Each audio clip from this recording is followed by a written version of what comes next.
Welcome to the Tuesday night lecture at the Los Angeles Chess Club. My name is Mitch Jason, and this month of March we are discussing tactics in chess. Normally the senior master, Mick Begamian, would be here to go over a few of the grandmaster games, or his own games, being a senior master, regarding the use of tactics. But he wanted me to go over the game that I played against the youngest female master in the United States at the time. Her name is Annie Wang.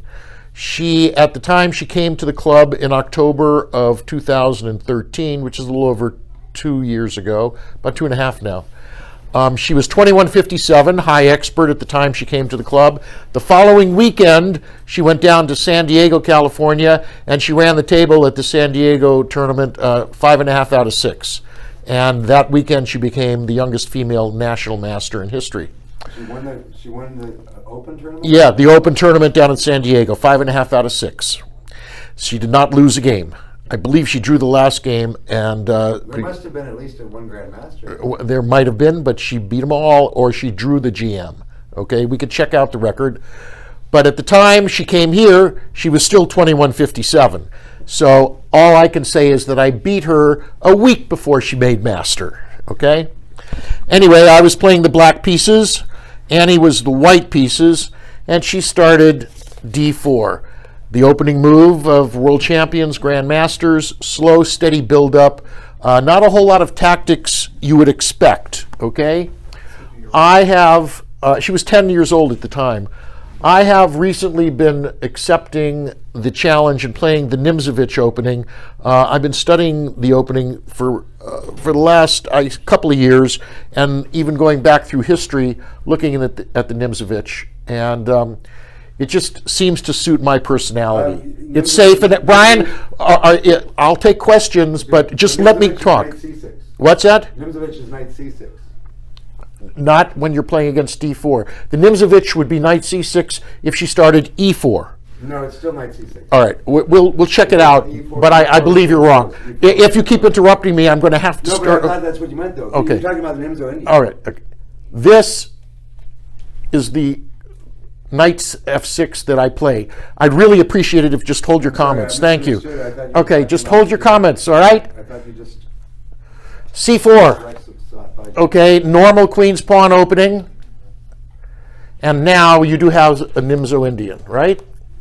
e6, which is what I played. This is all book. There's nothing original here. No problem. Okay, knight c3. And of course, the normal Nimzo is bishop to b4, pinning the knight to the king. Now, white has a whole bunch of choices here. And she played what Capablanca played, started playing against this in the 1920s, which is not to double the pawns to allow this bishop to take the knight, and queen c2. And this is all still book, normal book, no problem. And immediately I castle. I'm a big proponent of castling as early as you can in the game to get my king safe, because computer analysis over the last 20, 30 years has shown that a king that is castled is 4 moves safer than a king that has not castled. 4. That's computer analysis. And that's about 5 million master and grandmaster games over the last 30 years. So she has a whole bunch of choices now, and the normal is to try to kick the bishop and ask a question. Do you want to hold on to your bishop, or do you want to trade it for my knight? Because you know I'm going to take back with the queen and not double my pawns. Well, computer analysis over the last 30 years have also shown that bishops in endgame go up to 4 points. Right now in the opening sequence, they're about equal to the knights, maybe 3.2 points in power, as opposed to the knight's 3. But they certainly go up to 4 points in endgame. So you really want to hold on to your bishops if you can. And I thought long and hard about retreating, but then of course I'm wasting tempos by moving the same piece twice in the opening rather than developing another piece. So this is still book. Bishop takes knight, queen takes bishop. Nothing original here. This has been played millions of times over the last 100 years. Now, I have been studying with a grandmaster by the name of Varouj Jacobian. Varouj and I have known each other for about 15 to 20 years. And he is a big proponent of this opening. And he likes, at this point, to start a little bit on the light squares with b6. And the obvious continuation is bishop b7, controlling the light square diagonal against the kingside castle that she's certainly to do very soon. So sure enough, b6. And what I've discovered over the last few years playing Masters and GMs, I am 0-6 against Grandmasters in tournament play. I finally beat a Grandmaster in a rated Blitz tournament. So I have one GM scalp to my, I guess, resume, but it's only in Blitz, but it certainly does count. But what I've noticed is, playing Masters and GMs over the last 20 years, they love pins. Pins are the tactic they will use more than any other. They will try to find a pin somewhere on the board. It's just the way, I guess, the dynamic of the game is structured is that pins seem to cause more problem for your opponent than any other. And since I no longer have a dark squared bishop, I certainly can't interpose here and block this pin for at least a little while, okay? So, sure enough, she causes me a pin, and like she asked my bishop a question, I asked her bishop a question with h6. What do you really want to do with your bishop? You really want to give it up for my knight and allow my queen to be developed? Do you want to retreat and keep the pin, or do you want to run away and hide? Okay? And being a master candidate, which she made the following weekend, like I said, she just retreated along the same diagonal to keep the pin, which is what most GMs or masters would do. And this pin is really annoying for me. Now, a lot of people, which we call coffee house chess, would play right now g5, okay, and probably force the bishop back to g3. But of course, it would certainly weaken the pawn structure around my king, and it's too early in the game to ask her to retreat and cause a real weakness here at h6, okay? So I had my own plan in mind, which was, when I pushed b6, to develop the bishop along the a8, h1 diagonal. And sure enough, as you can see, this bishop enjoys a beautiful future along these light squares right here, okay? So I'm anticipating, because these pawns have been pushed, she will not castle queenside. There's very little protection left for the king over here. She will eventually develop the knight, push a pawn here or g3, develop the bishop, and then she'll castle. And I will keep my pressure on the light squares towards her king for the remainder of the game, which is what I tried to do. Now, after developing the bishop, she played e3 with, I'm sure, the idea of developing the bishop probably to d3, knight f3, or maybe even e2, and then castling, which is normal, okay? So e3 is a normal I continuation. think f3 is one consideration too, because it's going to be, your bishop is always going to have pressure on that g2 pawn. That's right. So she can't really develop the bishop first. Oftentimes it's sounder to challenge the bishop on the long diagonal, and that can't ever happen now either, Well, because the bishop will have to waste time. She's going to have to block the center somehow, maybe even f3. And f3 is She's gonna possible. Maybe spin it. If she wanted to develop the bishop on the long diagonal, she'd have to spin an extra move now to take the knight with the bishop, because it's never going to come back to g3. Yeah, well, back here, and then, of course, like I said, she can still push f3, which is not the worst move in the world, okay? And that might help her out. But what hasn't she done yet, guys? She hasn't castled yet.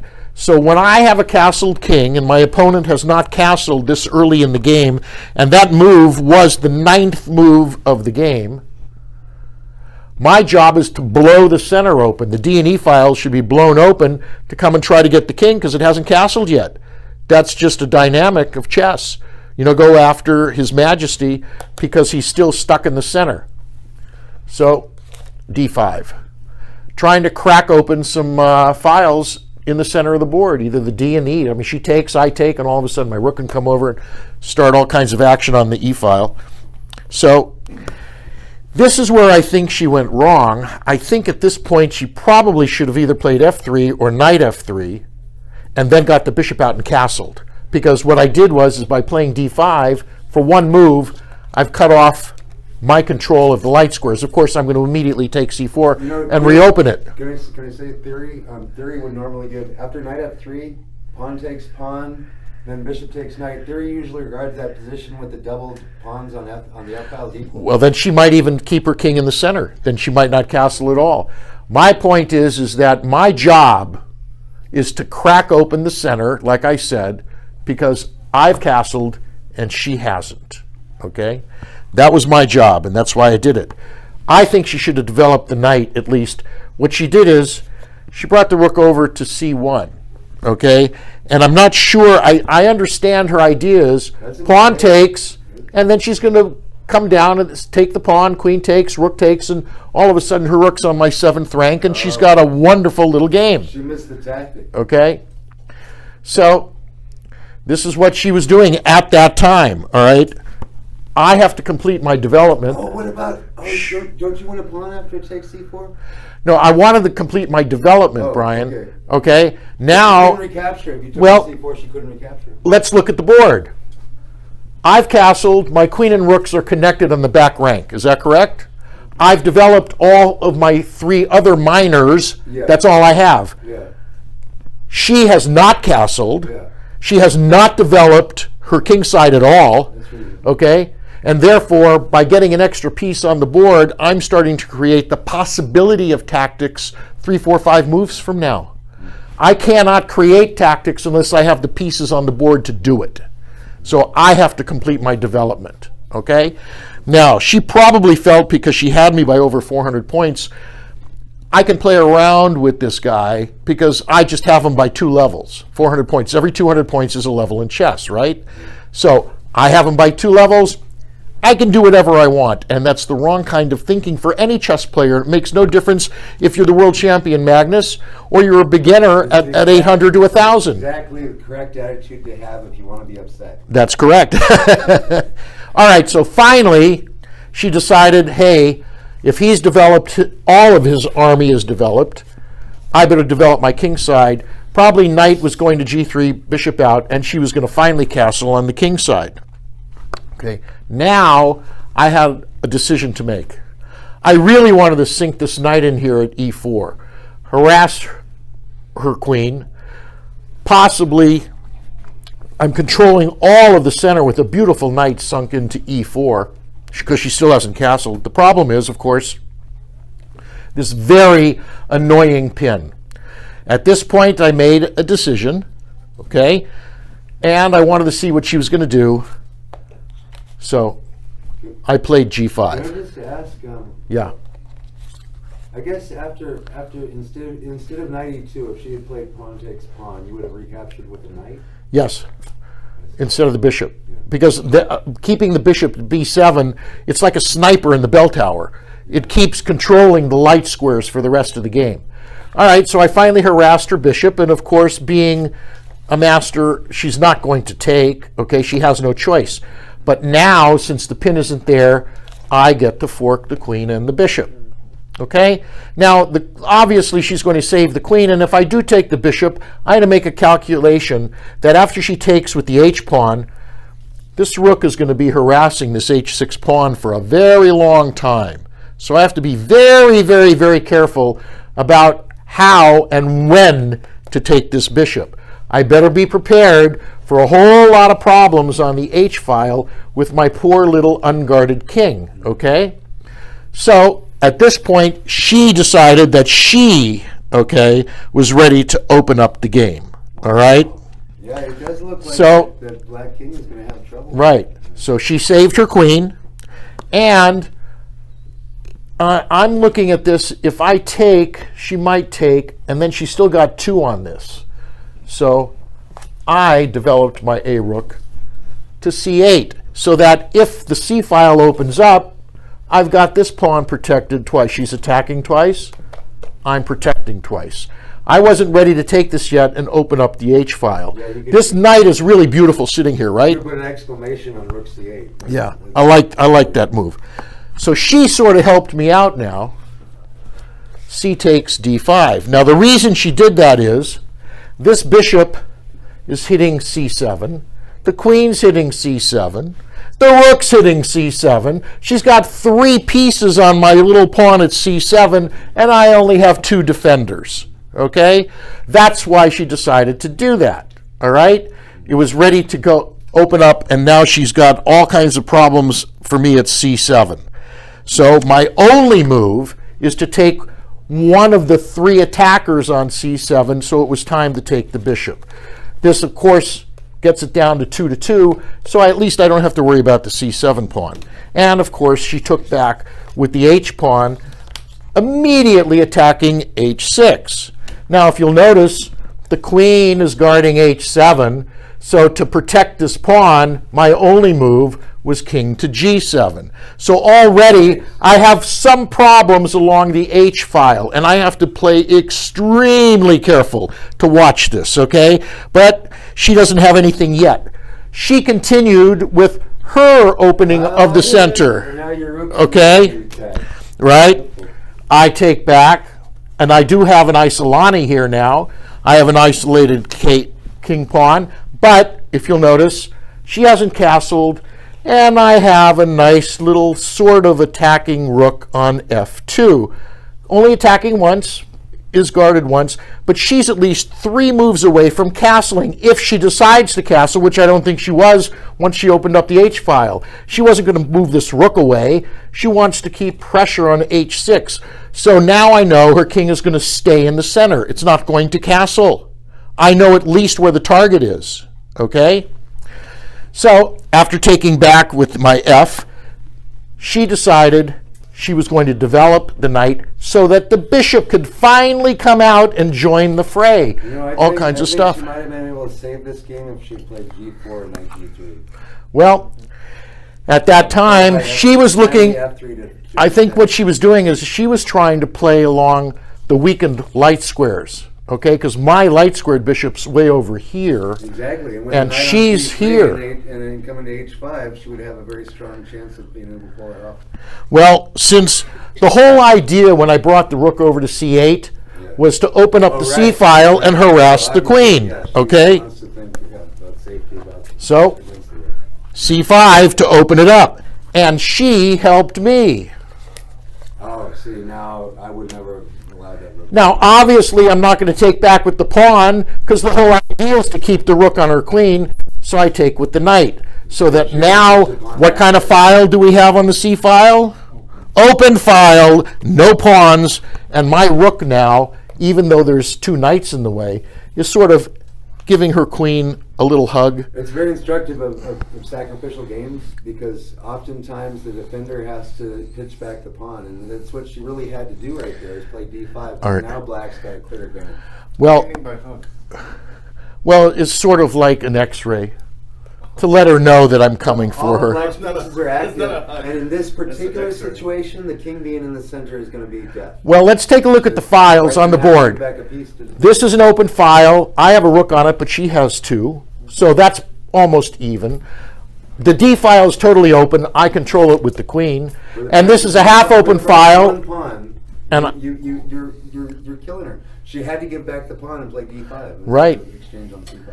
Well, she decided to make this move, and I think this is the move that cost her the game because I don't think she understood She's what was. already lost. I think if you put this on a computer, there's no way white can save the team. All right. She attacked my knight to get rid of the knight. And I'm not sure if she wanted to come down.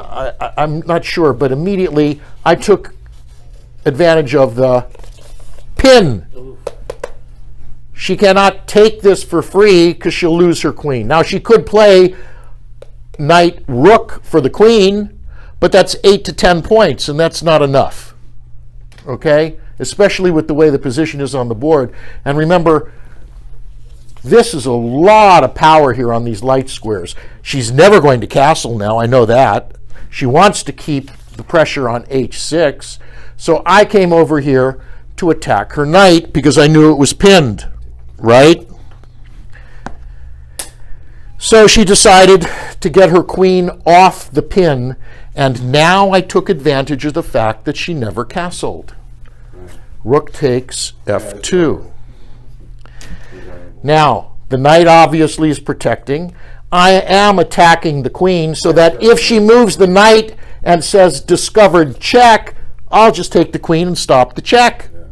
However, she found a very clever move because she was very close to master, and she decided she would block the attack on the queen and still get her discovered check.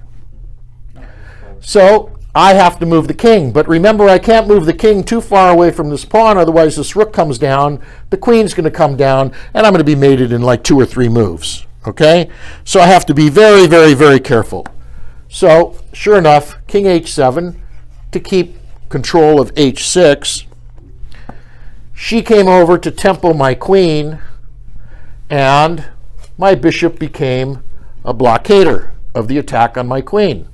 Okay? I just repositioned the bishop, right? She moved to queen to b1. Why? What was this move? Pin. How many times do they use pins? Masters and GMs love pins. Look at Bobby's game against Boris, okay, in the 72, that beautiful first game that he won, the 4th game. Pins, pins, pins. That pin over here with the queen on the pawn. It was just beautiful. Okay, sorry. Pin. Just a pin. I actually like queen f8 better than bishop d5 because then you're threatening mate if the queen's over. Well, it's coming right now. Okay. As a matter of fact, it's coming right now. And so I gave her the pin for one move because it is protected. Queen f6. Okay. Now she's got a whole lot of problems with this king stuck in the center. Okay. A whole lot of problems. And knight d4, okay, to allow, I'm not sure, I have some stuff here, okay? You have mate in 2. Well, check and check is mate. Rook e2 check and then queen f2 is mate. I got off this pin. I didn't want the pin. It's over. It's game over. I just got off the pin. But rook e2 is followed by queen f2 is mate.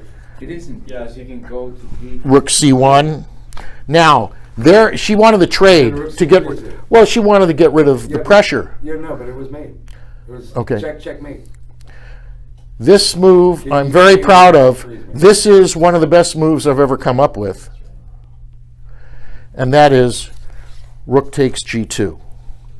Now take a look at this board, guys. She can take this rook for free, and she can take this rook for free. But she gets mated in 2 moves if she does. If she takes either rook, it's mate in 2 no matter what she does, if she takes either rook. What I did is I cleared the square for the queen to come down and do a mate, king here, and then mate at d2. So she, of course, being the master, okay, saw this immediately, okay? So what she did is she allowed her king to come over here because she said, all right, I'll give you the check here at f2 with the queen, but when my king moves to d1, you're not going to be able to get to d2. I'm blocking you, okay? So I need to find a way to crack open that cute little thing. So the first thing is, and I worked this out, rook takes rook, check. Remember, checks freeze the game. Now the knight can't take because it'll be mate in 2. So she had no choice but to take with the queen. But the queen is now off of that light square diagonal, okay? And now you have like all kinds of weird stuff. Queen f2 check. The only move, and the winning move was right now because she saw that it was over when I checked her with the bishop. She only had one move to stop that check. Nobody with any. Queen c2, and being a master, knowing that I'm going to get her if she gives up the queen, it was over, and she resigned at this point. The reason I got to play the tactics that I did is because she didn't do what, guys? She didn't castle. And what happened was around move 15, and I've done Bobby Fischer's Game of the Century where he played Byrne, and Byrne never castled. It started, in my mind, resembling the fact that Byrne had never developed the king side, had constantly tried to harass Bobby on the queen side, and Bobby broke through and mated the king because it had never castled. And I saw bishop, knight, rook, like halfway through the game, in the 15th move, she hadn't even developed one piece on the king side. That started me thinking that I could somehow take advantage of this and start creating these tactics. So at the end of that game, and even though she had me by 400 points, that was one of my better games. But I'm very proud of this rook takes g2, hanging both rooks with the mate in 2. That was a very, very, very nice move because I needed to clear it. Tactics, one of the minor tactics is clearance. And clearance is very important. You clear a square, and sometimes you have to sacrifice a piece to do it for the better piece to come down and take its position. And certainly that was the way to go. So that was one of my better games against what I consider, at the time, even though she was officially 2157, a very nice game against a master candidate anyway, okay? Mitch, how many experts, this is a master game, you would consider. Yeah. But how many experts have you beaten? Oh, dozens. I beat experts all the time. In tournament play? Oh yeah, yeah. Because I'm playing roughly 300 rated tournament games a year, and I was out of the 300 games, I probably play 50 to 80 experts in that 300 game span, and so during the year I'm beating maybe 15 to 20 experts. Yeah, I have my games. And when You you understand? play, do you like study the games? Do you know who your opponent is? And No, I don't look them up on the computer because, we're a neighborhood club, okay? Although we are expanding quite a bit here in Los Angeles. And so a lot more people are coming. When GMs come to town, they stop by our club and they will play in our rated tournaments on the weekend.